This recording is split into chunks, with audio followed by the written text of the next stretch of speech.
Good morning, friends, to this special edition of More Bad News, brought to you as always by Camel Cigarettes. Take the Camels Challenge, smoke Camels for 30 days and see for yourself what a difference Camels can make in your life.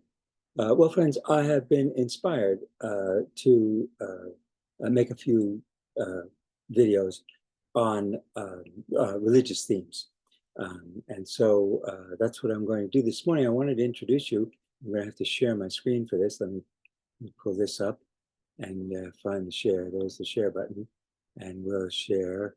Here we go. See if that works. Yes, there it is. Okay.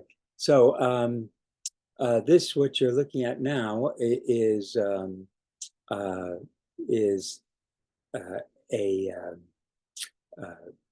it's not a prayer. It comes from a Mishnah, Yoma 33, and it's written by Abaye, who was an Amora of the fourth generation. He lived 278 to 338 in Babylonia, and he was the head of the Academy of Pumbedita. These are notes in my prayer book. So, and this is a dense Aramaic.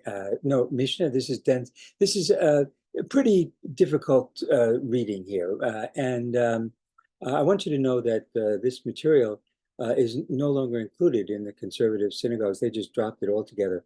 But even when it was included in the standard synagogue, siddur, most Jews, most religious Jews, even Orthodox Jews, would skip it. This is something that you skip. You said the morning blessings, and then you skipped ahead to the Psuki de Zimra. So this was often skipped, but I never skipped it. So, and you can see why it skipped. But let me read a little bit of it for you first. Abaye have a misad seder hamaracha mishmad b'gemara b'yali b'da b'shol. Maracha gedola kedemes l'maracha shniya shel katoris v'maracha shniel shel katoris kodemes l'sidu shnei gizrei ezim eitzim v'sidu shnei gizrei eitzim kodem l'dishun mizbeach penimis. L'dishun mizbeach penimis kodem l'chatoves chamesh neros. Now, I haven't read it in a while. But I could read that pretty easily. And the reason was because I said it every day religiously. That's was a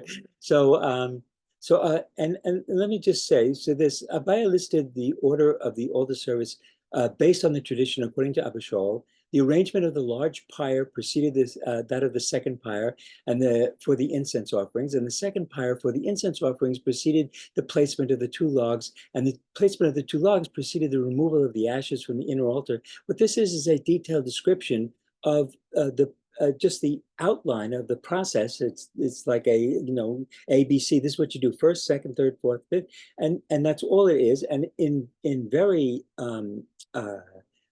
it's just referencing short 1 or 2 words to reference a whole procedure of the temple. So this esoteric listing of the order of the altar service, virtually incomprehensible even to most Orthodox Jews who included the korbanot in their service as part of their morning prayers, has completely been dropped by the conservative Jews and is not even included in their prayer books. Abaye 278 to 338 listed the order at a time when the temple itself had been destroyed for nearly 3 centuries. As head of the Academy of Pumbedisa in Babylonia, Jerusalem and the temple were only distant memories. The Academy of Pumbedisa, Pum, meaning the mouth, Bedita, a tributary of the Euphrates, was a major institution of Jewish learning for over 800 years, from 220 to 1058. It lasted nearly as long as Plato's famous Academy. The dialogues between Abaye and Rabbah formed the foundation for the dialectic methods of Talmud study. In one such complicated debate over inheritance law, Rav Sheshes of Nehardaya and Rav Sheshes joked, "Are you from Pumbedita where they push an elephant through the eye of a needle?" The last Rosh Hashiva, Chezkiah ben David, was tortured to death on the orders of the Caliph, and the academy was closed, the Jews driven out of the city, and the city's name changed to Fallujah. Today, Fallujah is Judenland, like much of the rest of Iraq. In fact, there are very few Christians left in Iraq either. One of the things that people haven't realized is that Christians have been undergoing a genocide in Asia Minor and the Middle East for decades. The 30 years genocide written by Benny Morris talks about the change from 20% Christian population in Asia Minor to 2% between 1880 and 1920. That's a 40-year period in which the population was exterminated, and nobody even thinks about that or talks about it. And every morning I am reminded of the order of the altar service and of the great Academy of Pumbedisa, where my intellectual roots were nourished on the dialectics between Abaye and Rava. And just as Abaye prayed for the restoration of the temple, I dream of the restoration of that great institution of Torah scholarship that was once part of the thriving city of Pumbedita. I imagine a world where Jews can live in Fallujah and Mexicans in Arizona.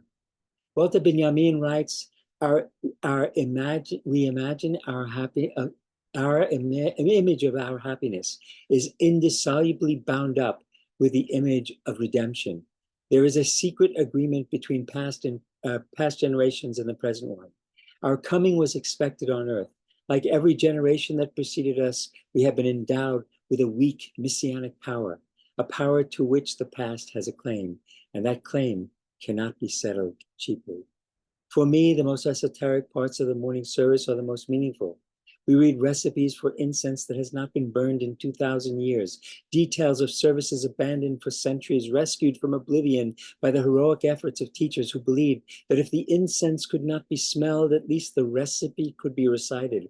If the meal could not be eaten, at least the order of its preparation could be recalled, reminding us always of how much we have lost of our hunger.